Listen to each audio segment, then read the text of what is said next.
Hey everyone, welcome to another exciting episode of First Impressions on the Scratch and Track podcast presented by the Dude and Grim Show and co-produced by Mr. Ivy. Yes, I'm the dude. And I am Grim. And today we are going to give our first impressions on the recently released collaboration by Black Thought and Danger Mouse.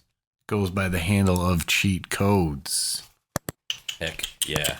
So you could see, without really giving it away here, my first impression was enough that I decided to pick it up. So now, had you listened to it even before you bought it?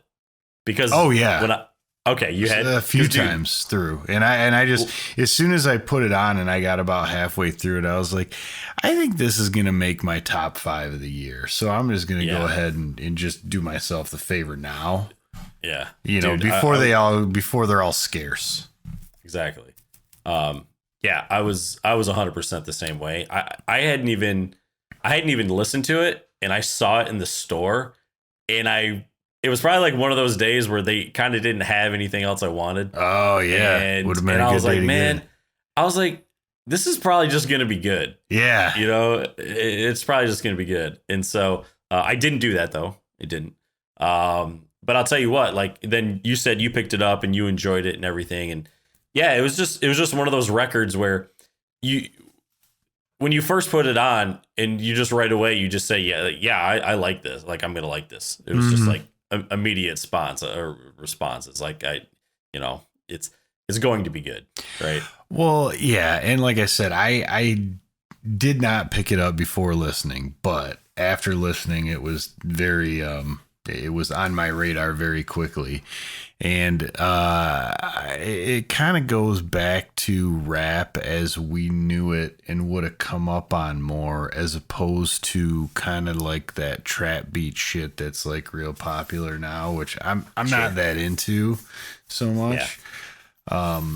It's somebody who's actually very proficient at what they do lyrically, and Danger Mouse is obviously really good at what he does.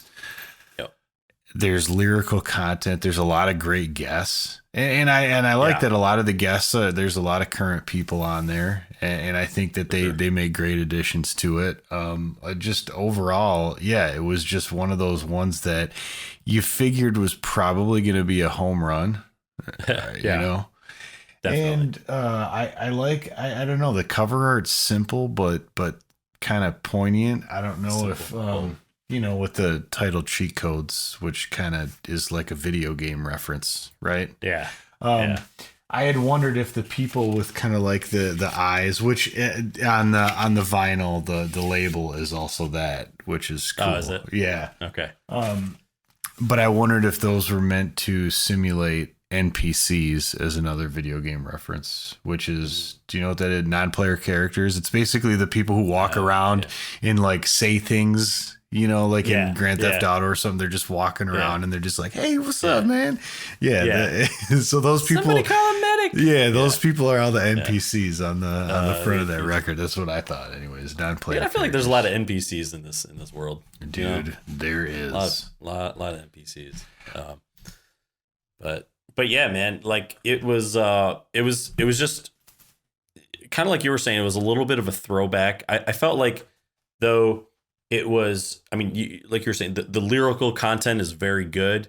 And I just, it was just like a pleasure to listen to. And I don't know, much more, has a lot of depth to it. Oh yeah. I think lyrically and musically, one of the, Run the Jewels and stuff. I feel like Run the Jewels a little more in your face, it has a little more aggression to it. And this track is one of the more aggressively produced ones, I think.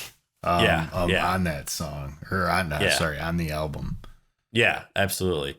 But this, I felt like the majority of the album, it has this, it's got a soulful sound. Oh, it does. There's definitely, it's a different kind of like rap album. It just is. I haven't heard anything like this for a very long time. Well, the way that the type of samples that he used and the way that he constructed the beats, kind of brought me back to a lot of stuff that RZA would do with pulling like these just gritty old soul samples and using them. And I like how you got the representation of Wu-Tang on this album with Raekwon on there. Yeah. But the funny thing is you can see all the samples that were used, and I always like to think of myself as someone who has a pretty wide breadth of knowledge of music. Dude, I didn't know one of them. Didn't know one of them. I mean, I actually knew a few of the artists on there, but for the most part, there were a lot of the artists on. Like, not only did I not know the sample by song, but like I didn't know the artists either. And it's just right. That's when you know, like, I would love to see what Danger Mouse's record collection looks like, because dude, he must be doing some serious crate digging and just finding these great old records and pulling off what he needs to pull off. Yeah, I'm sure he does. Well, it's funny, man, because this actually in the article, and I read an interview with both of them, and just doing a little more research, like they had, started the idea for this album. It was like in 2017. And then, in 2018 is kind of like what they said. They did the majority of the work was actually done in 2018, but then, just life happens, things happen, the world shuts down, all supply this chain, supply chain. Yeah. It's just, it's always something. The interesting thing. So I guess this was said. I mean, maybe that's not fair, but somebody said it was the first hip hop album that he had produced since The Mouse and the Mask. Yeah, but I don't think that's true, because how would you not consider some of Gorillaz stuff at least somewhat in that vein that he did? Okay. Or actually. No, that was Demon Days, right? Was Demon Days before this? Or before 2005? That's a good question. It is, because that was their second. So maybe that, I mean, since I don't have a timeline in front of me, I'm not going to throw out absolutes there. But either way, let's assume that was correct. I mean, that's a long time since he'd been messing with like doing hip hop and like sample based work. Right. But obviously he kind of, I am sure there were a lot of people who heard about him before the Gray album, but I mean, that was kind of part of what made him, I think, rise to prominence was his use of samples through the Gray album. But an interesting thing is, I think a lot of people are speculating that this sort of gained its infancy or its beginnings even back then in 2005 with The Mouse and the Mask, because he was working with MF Doom, number one. Yep. And I think that his verse may have been something that he had from that time. It is. Yeah. And some people say that like as a criticism, which I think is totally shitty, because like, why? I mean, dude, especially after the fact that Doom died in, I think, 2020, which was a real shame. But one of my favorite rappers. So when he popped up on this album, I was kind of like, oh, hell yeah. And that was actually the song I heard first before I listened to the album on our local music radio station. They played that song Belize, and I remember hearing, I was like, that is an MF Doom song that I have not heard. And then I heard Black Thought on there, and I knew that those two, that they had been working on an album, so I was kind of like, ooh, I wonder if this is from that album. And then that's kind of, I think that's kind of what it was, and sealed the deal for me.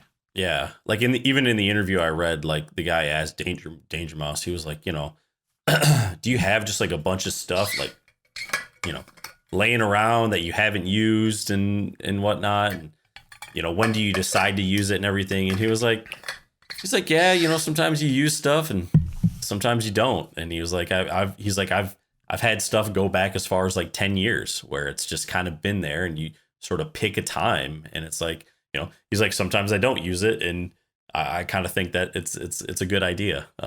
Looking back on it, it's like, wow, I'm glad that wouldn't have been very good to use. And so, I mean, especially if you're, if that's your job and you have the whole, you have so much things that you're, what would you call it? Like at your fingertips, pretty much. Sure. It's like, yeah, man, I'm gonna just have a backlog of like so much stuff, and then you're one day you're thinking of something, you're coming up with something, you're like, you know what, I'm gonna plug this in here. That'd fit really well. Well, yeah, and it reminds me very much. Now, there was a collaboration album put together more than probably 10 years ago now. Mm-hmm. In a similar vein to this, it's called Black Rock. Have you heard of this? It sounds familiar. Well, it's dude. Basically, did I get that from you? Maybe. Basically, Dan Auerbach and Patrick Carney decided they wanted to make just like these tracks for people to rap over. And so they had a bunch of people do that. And it was really good. And one thing they did in that is they pulled out some verse that I don't think anyone had ever heard from Old Dirty Bastard, who had been dead for a long time. And that popped up on it along with like Raekwon and RZA. So there were other members, but it was cool like that because, it was like this sort of lost verse that he had. And it's cool when people can do that because it's, it's sort of, not to say they're back from the dead, but what I mean? It's an homage. I mean, maybe a little more than homage. Yeah, because they're actually doing it. But yeah, it is cool when they do that. But so, dude, there was, for me on this album, like, usually we talk about like, oh, what's your favorite track? What's your favorite track? I kind of have like I'll call it like a 3-song run. And I feel like they all go and flow really well together. Okay. And that would go from the song Because into Belize into Aquamarine.